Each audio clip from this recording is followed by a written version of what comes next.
Welcome to our channel నేను నా journey.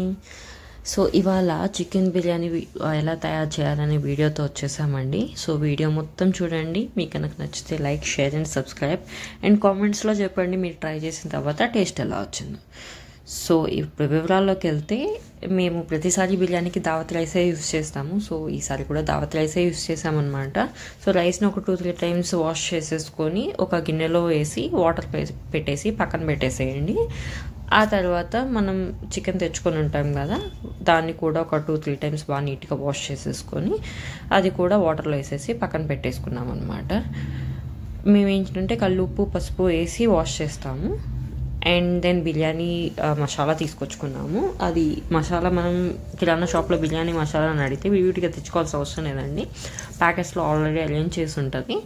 So biryani masala అని అడిగితే వాళ్ళు ప్యాకెట్ ఇస్తారు, అది తీసుకొచ్చి రెడీగా పెట్టుకోవచ్చు. సో ఇది అదే అనమాట. అండ్ తర్వాత చూసారు కదా, ఆనియన్, మిర్చి అండ్ టొమాటో కట్ చేసి పెట్టుకున్నాము. అటు లావు పీసెస్ కాదు, సన్న పీసెస్ కాదు. అండ్ దేంట్లో అయితే మీరు బిర్యానీ కుక్ చేయాలనుకుంటున్నారో ఆ బౌల్ని స్టవ్ మీద పెట్టేసుకొని కొంచెం ఆయిల్ వేసుకోండి. ఆ తర్వాత ఇప్పుడు మేము అయితే నెయ్యి యాడ్ చేస్తున్నాము. ఒక 2 ఫుల్ స్పూన్స్ వేసాము. మేము యాక్చువల్గా ఎక్కువ క్వాంటిటీ కుక్ చేస్తున్నాం అనమాట. సో మీ క్వాంటిటీని బట్టి నెయ్యి యాడ్ చేసుకోండి. తర్వాత కొంచెం హీట్ అవ్వనిచ్చి, మనం ఇందాక బిర్యానీ మసాలా తీసుకొచ్చుకున్నాం కదా, బిర్యానీ మసాలా మొత్తం లైట్గా హీట్ అయిన ఆయిల్లో వేసేసేయండి.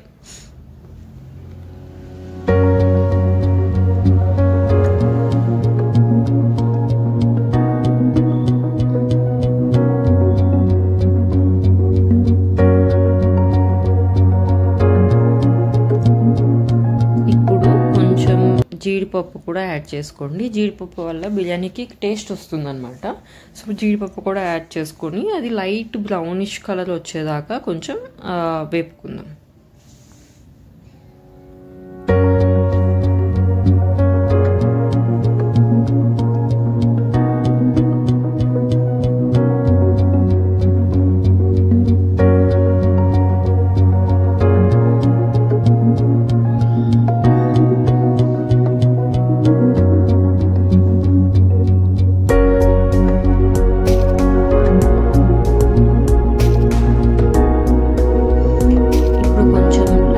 లైట్ బ్రౌనిష్ వచ్చాయి అనుకున్నాక మనం ముందే తరిగి పెట్టుకున్నాం కదా ఆనియన్స్ని కూడా వేసుకొని ఆనియన్స్ని కూడా కొంచెం వేపుకుందాము.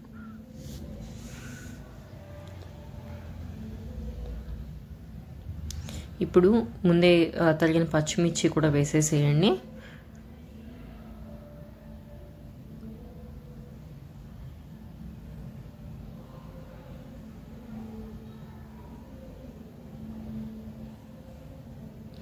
ఇక్కడ నేను వీడియో పాజ్ చేసి ఆన్ చేయడం మర్చిపోయాను అనమాట. సో స్క్రీన్ మీద పెట్టాను ఏమేమి వేసాము అని. మనం ముందే తరిగిన టొమాటో ఉన్నాయి కదా, అవి కూడా వేసేసామన్నమాట. ఆ తర్వాత అల్లం వెల్లుల్లి పేస్ట్ వేసాము, ఉప్పు కారం వేసాము. వేసేసి మొత్తం కలుపుకున్నాక మసాలాస్ వేయడం స్టార్ట్ చేసామన్నమాట. So chicken masala, biryani masala and garam masala, ఈ 3 వేసేసి అవి కూడా నీట్గా మన ముక్కల మొత్తానికి పట్టేలా కలుపుకున్నాము.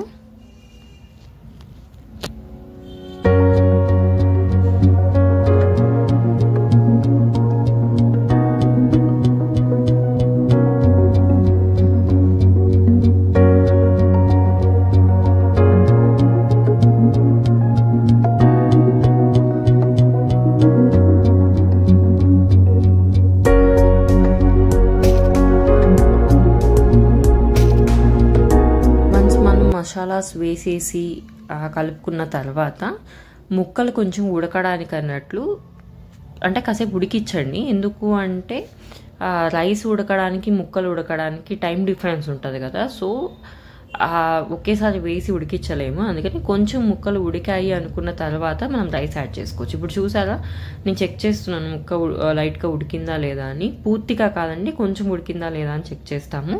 అండ్ ఆ తర్వాత ఏం చేస్తామంటే, ముందే నానబెట్టుకొని ఉన్నాం కదా రైస్ని, ఆ వాటర్ పడకుండా నీట్గా వాటర్ మొత్తం వడిచేసి ఆ రైస్ని కూడా చికెన్ ముక్కలకి యాడ్ చేస్తామన్నమాట. వాటర్ పడితే ఏంటి అంటే మనం తర్వాత ఎసురు పోసుకుంటాం కదండి, ఆ ఎసురు పోసుకున్నప్పుడు అవి ఎక్కువ అయ్యే ఛాన్స్ ఉందన్నమాట. ఎక్కువ అయితే ఎక్కువ కుక్ అవుతుంది, మెత్తగా వచ్చేస్తుంది కదా బిర్యానీ రైస్. సో ఆ టేస్ట్ కొంచెం తేడా వస్తుంది కదా, అందుకని చెప్పి మనం ఏం చేస్తాము అంటే వాటర్ మొత్తం వడిచేసి ఉన్న రైస్ మొత్తం వేసేసేయండి.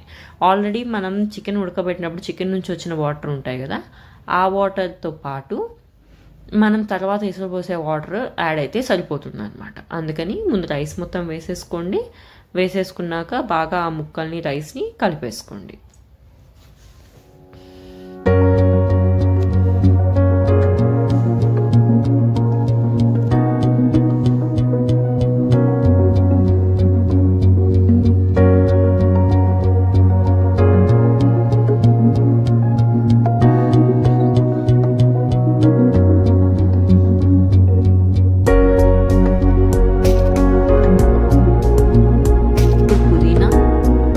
కొత్తిమీర కూడా యాడ్ చేసుకొని మళ్ళీ ఒకసారి కలిపేసుకుందాం.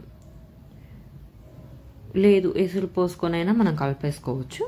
సో ఎసురు కోసం కూడా వాటర్ రెడీగా పెట్టుకుంటాం కదా. సో మీరు నార్మల్గా రైస్కి ఎంత ఎసురు పోస్తారో అంత పోయొద్దు, ఎందుకంటే ఆల్రెడీ మనం వాటర్ ఉన్నాయి గుర్తుపెట్టుకోండి. సో దానికి తగ్గట్టు మనం ఎసురు పోసుకోవాలి.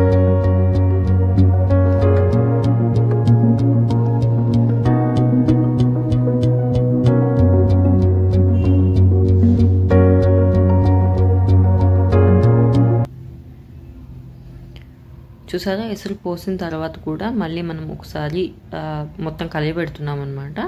అయిపోయింది. తర్వాత మనం నిమ్మకాయ హాఫ్ కట్ చేసి ఆ హాఫ్ నిమ్మకాయ మొత్తం రసం నీట్గా పిండుకుందాము.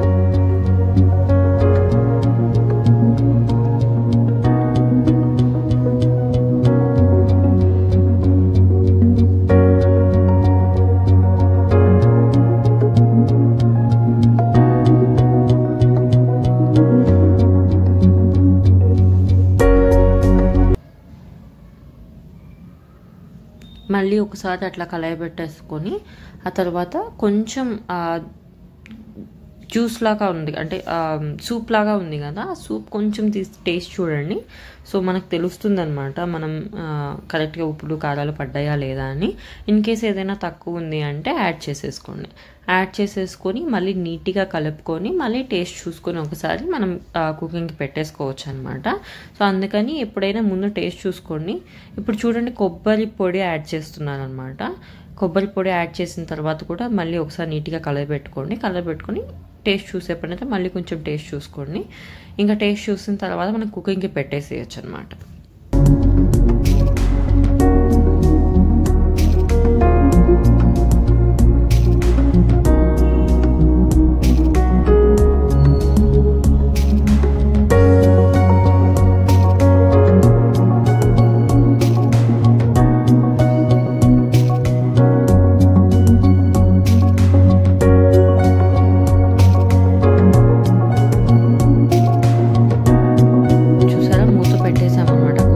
ఇప్పుడు ఏం చేస్తామంటే గ్యాస్ స్టవ్ మీద వదిలేయకుండా దాన్ని రైస్ కుక్కర్లో పెట్టేస్తాము. సో మనం అంటే మెస్సీ అవ్వకుండా అండ్ నీట్గా కుక్ అయిపోతుంది అనమాట, పొడి పొడిగా వచ్చేస్తుంది రైస్ అని. అండ్ మనం మాటికి వెళ్ళి పొంగు వస్తుంది అదంతా చూసుకోవాల్సిన అవసరం ఉండదు పొయ్యి మీద పెట్టి.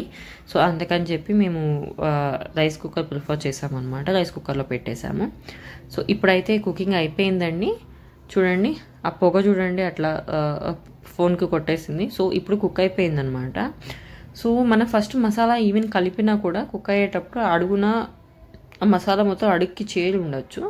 అందుకని మనం ఏం చేస్తాము అంటే ఈ బౌల్ నుంచి ఏదైనా ఒక పెద్ద బౌల్ తీసుకొని ఈ రైస్ మొత్తాన్ని ఆ పెద్ద బౌల్లోకి ట్రాన్స్ఫర్ చేసేయండి. సో చూడండి స్క్రీన్ మీద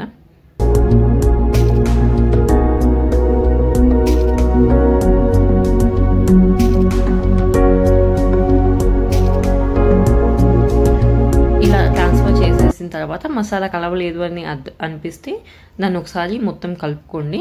అండ్ ఈ బిర్యానీ కుక్ అవుతున్న ప్రాసెస్లో మేము పెరుగు కూడా రెడీ చేసుకున్నాం అనమాట.